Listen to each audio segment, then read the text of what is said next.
stir about a House hearing over what some are calling a power grab by the president.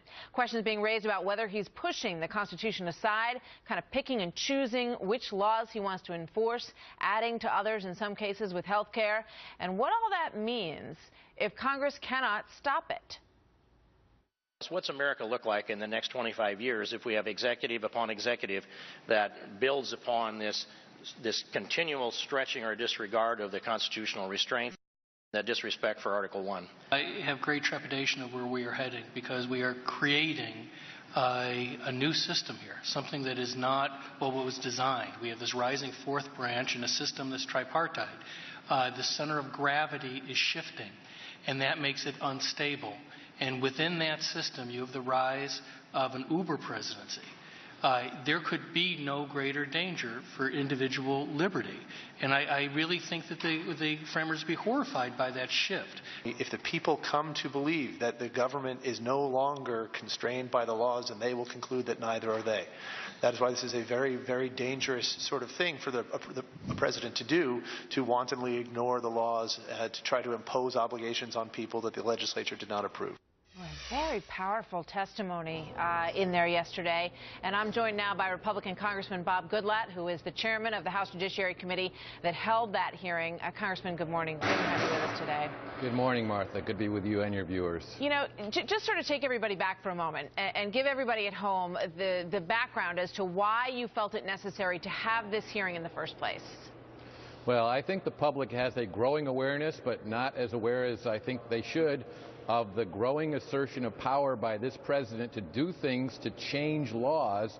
That's not his responsibility. That's the Congress's clearly delegated responsibility to write the laws. But even with Obamacare, his signature legislation, when he finds things in it that he doesn't like, he rewrites the law, even though the law itself doesn't give him any authority to do that. And so it's very, very concerning. It's not just in health care issues. It's with regard to immigration and EPA regulations and a whole host of other areas. Yeah, some examples might be the extension of the employer mandate and also moving some of the money that was supposed to be used for prevention over to the creation of exchanges. And the critics believe that neither one of those things was in the law. And when you look at Article 2, Section 3, it says that the president shall take care that the laws be faithfully executed. That's his job, is to carry out the laws that have been passed by Congress. But, you know, I'm sure that the president, who was a constitutional professor himself, would say that he is well within the law, and others might point to previous executive orders and say, you know, presidents do this all the time. Well, I think our constitutional law professor president needs a refresher course on the separation of powers provisions in our United States Constitution, because clearly it is the Congress that has delegated that authority. Now, the phrase you just referred to, shall take care to faithfully execute the laws, doesn't say to perfectly execute the laws. So presidents do have authority to use some discretion, but when you rewrite a whole section of the law and say, well, we're going to find a way to provide funds for an area that the law didn't provide it for, or we're going to take the vast majority of Americans under this and extend for a year the timetable under which the employers have to comply, which, by the way, I and many others who want to repeal the law, we certainly agreed with delaying that, and we in fact passed a bill to do just that. However, instead of saying that's great, the Congress is doing the right thing, the president threatened to veto it and went ahead and did it on his own. That is clearly not within his authority. Yeah, it's very interesting because, as you just say, you know, in some of these cases, these are things that members of Congress wanted, but for some reason the president didn't want to go through that route. He wanted to just pass it on his own and move it through. What happens with all this now? So you've brought more attention to it. These stunning quotes from Cannon and Turley yesterday before Congress. What happens now? Well, we will continue to raise public awareness about the issue.